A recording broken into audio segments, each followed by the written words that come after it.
एक दिन उसके द्वार पर कोई संत आए, कहा भैया जा रहे हैं तीर्थ यात्रा पर, पैदल हूं, हर गांव में भिक्षा मांग कर खा लेता हूं, सो भैया आज की रात यहीं गुजारनी है तो तुम्हारे द्वार पर ही आज हम विश्राम करेंगे, तो भोजन की व्यवस्था करो।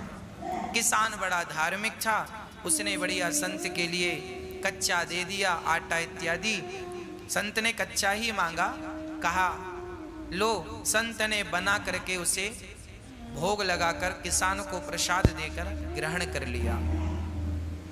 संत ने सोचा कि इसका अन्न खाए है, कुछ इसकी सदगति। देखो संत के पास क्या है देने के लिए? संत के पास देने के लिए एक ही चीज है, बोले ईश्वर तक पहुंचने का उपाय, ईश्वर तक पहुंचने का रास्ता संतों को पता है, सो वही रास्ता सबको बताते रहते हैं। किसी की समझ में आता है तो उस रास्ते पर चल के वो ईश्वर तक पहुंच जाते हैं, किसी की समझ में नहीं आता सो नहीं पहुंच पाते। संत ने कहा किसान से, भैया तुम रोज 1 घंटा कीर्तन किया करो। किसान ने कहा सरकार ये काम नहीं हो सकता, मैं किसान हूं और बहुत काम रहता है, पत्नी बच्चों में किसानी में समय बिल्कुल नहीं मिलता कि मैं 1 घंटा कीर्तन करूं। तो संत ने कहा कोई बात नहीं, तुम 1 घंटा कीर्तन नहीं कर सकते तो पास में कोई मंदिर हो तो नियम बनाओ और नियम से 1 बार ठाकुर जी का दर्शन करने मंदिर जाया करो। किसान बोला सरकार हम ये भी नहीं कर सकते, मंदिर थोड़ा 100-200 कदम पे दूर है, कई बार समय नहीं मिलता, भागना पड़ता है खेत की तरफ। अब संत बड़े चक्कर में पड़े, से क्या उपाय बताऊं? तो संत ने उसी से पूछा अच्छा ये बताओ तुम क्या कर सकते हो? जो भी करना नियम से करना, वो नियम तोड़ना मत। यदि तुम इस नियम से चलोगे तो तुम्हारी भी नैया पार हो जाएगी। तो किसान बोला मेरे बगल में घर के बाजू में एक कुम्हार रहता है, घड़ा बनाता है, आप कहो तो मैं उसका रोज दर्शन कर लिया करूंगा, ये नियम हो सकता? संत ने कहा ठीक है, तुम उस कुम्हार का दर्शन किया करो, नियम बनाओ कि कुम्हार का दर्शन किए बिना तुम भोजन नहीं करोगे, नियम बनाओ। और कुम्हार को इस भाव से देखोगे कि ये भगवान है, और देखकर राम राम जरूर कर लेना भैया, राम राम, और ठाकुर जी का दर्शन कर लेना, उनमें ही वो ईश्वर है ये सोच कर। भले तुम्हें शुरू में ऐसा लगेगा ये कुम्हार है, ये कुम्हार है, पर धीरे धीरे उसे कुम्हार ना कहकर उसे भगवान जानकर उसको दूर से प्रणाम कर लेना, और देखे बिना ये नियम बनाओ कि भोजन नहीं करोगे। किसान बोला ये ठीक है, ये मेरे बगल में है, मैं रोज देख लिया करूंगा, कोई ज्यादा वक्त नहीं लगेगा। संत चले गए। अब वो किसान रोज कुम्हार को देखता और भोजन करता। पत्नी बोलती भोजन तैयार है, बोले अभी आता हूँ देख कर। कुम्हार को जाकर देख लेता और भोजन करने बैठ जाता, फिर अपने काम करता। रोज का नियम था उसका। एक दिन उसने कुम्हार को देखा, सो कुम्हार नहीं था। तो कुम्हार की पत्नी से किसान ने कहा क्यों जी तुम्हारे पति कहाँ हैं, कुम्हार भाई कहाँ हैं? बोले वो तो आज मिट्टी खोदने गए हैं। अच्छा किसान मिट्टी खोदने गया। पत्नी बोली किसान की आओ भोजन ठंडा हो रहा है, भोजन कर लो। किसान बोला वो कुम्हार से मैंने आज राम राम नहीं की, भोजन नहीं कर सकता, अभी आता हूँ। तो कुम्हारिन से पूछा वो किस तरफ गया है? बोले फलाने खेत में मिट्टी खोदने गए हैं। तो वो किसान दौड़ा। अच्छा कुम्हार मिट्टी खोद रहा था, तभी अचानक उसको खुदाई करते करते एक सोने का घड़ा मिला, उसमें ढेर सारे सोने के सिक्के भरे थे। अब कुम्हार को सोने का घड़ा मिल गया। अब उसने देखा कि हमें किसी ने देखा तो नहीं। तब तक दौड़ा दौड़ा किसान आ रहा था, और जैसे ही किसान आया तो कुम्हार को देख लिया, और कुम्हार को देखकर किसान वापस आने लगा। राम राम भैया। कुम्हार को किसान भगवान के रूप में देखता था और राम राम रोज करता था, राम राम। वो किसान जाने लगा। अच्छा कुम्हार को क्या लगा कि इसने देख लिया, तो कुम्हार ने आवाज लगाया, भैया रुको। तो किसान ने कहा, ना रुकने की जरूरत नहीं है, हमने तो देख लिया। किसान तो ये कह रहा था कि हमने तुम्हें देख लिया, पर कुम्हार को लगा इसने सोने का घड़ा देख लिया। तो फिर आवाज लगाई कुम्हार ने, सुनो देख लिया है सो किसी से कहना मत, आधा तुम रख लो आधा हम रख लेते हैं। तो किसान रुका, बोली किसकी बात कर रहा है। किसान गया और जाकर देखा तो दोनों देख के दंग रह गए।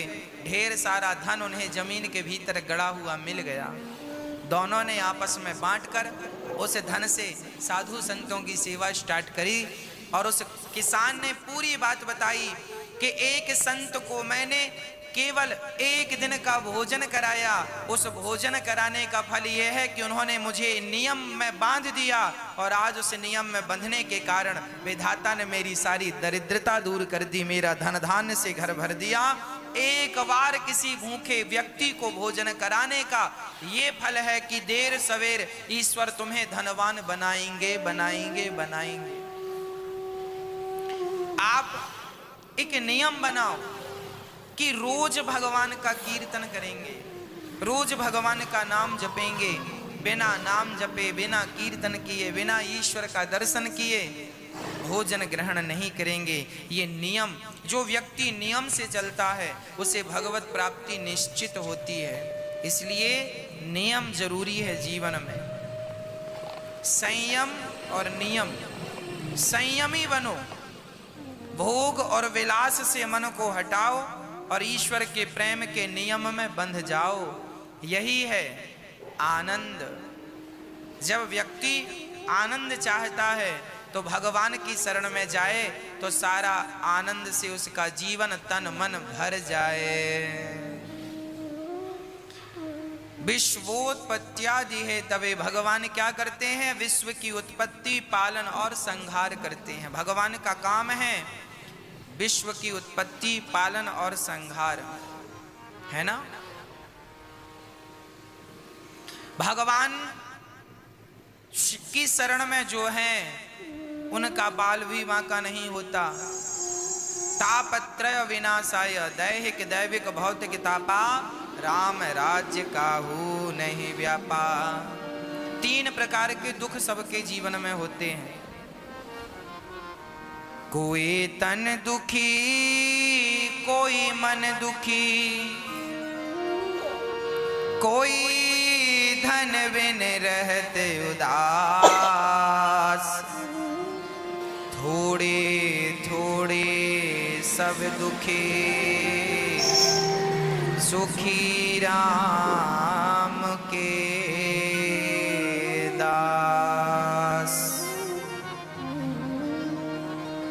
कोई तन से दुखी है, कोई मन से दुखी है, कोई धन के बिना परेशान है। आज सब ही दुखी हैं। कोई तन से दुखी, कोरोना तन से ही तो दुखी कर रहा है। कोई तन के लिए परेशान, तन से दुखी है। कोई मन का रोगी है, मन की इच्छाएं अधूरी रह गई तो डिप्रेशन आ गया, मन में बड़ी चिंता है, मन में बड़ी टेंशन है। हमें बड़ा आश्चर्य लगता है तब जब लोग ये कहते हैं महाराज जी हमें बड़ी चिंता है। हमें सुनकर बड़ा आश्चर्य लगता है तब जब लोग ये कहते हैं कि फला व्यक्ति डिप्रेशन में चले गए। मैं बिल्कुल अपनी प्रैक्टिकली बात कर रहा हूं। मुझे बहुत आश्चर्य लगता है जब ये कहते हैं लोग गुरुजी बड़ी चिंता है। मैं आपसे पूछना चाहता हूं, बताइए आपको किस बात की चिंता है? क्या चिंता है आपको? जो हो रहा है क्या वो तुम्हारी मर्जी से हो रहा है? नहीं, ईश्वर की मर्जी से हो रहा है। अच्छा, जो कल हुआ क्या वो तुम्हारी मर्जी से हुआ? वो भी ईश्वर की मर्जी से। और कल जो होगा वो भी किसकी मर्जी से? क्या तुम्हारी और हमारी? अरे वो भी विधाता की मर्जी से। जब उसी की मर्जी का हो रहा था, उसी की मर्जी का हो रहा है और उसी की मर्जी का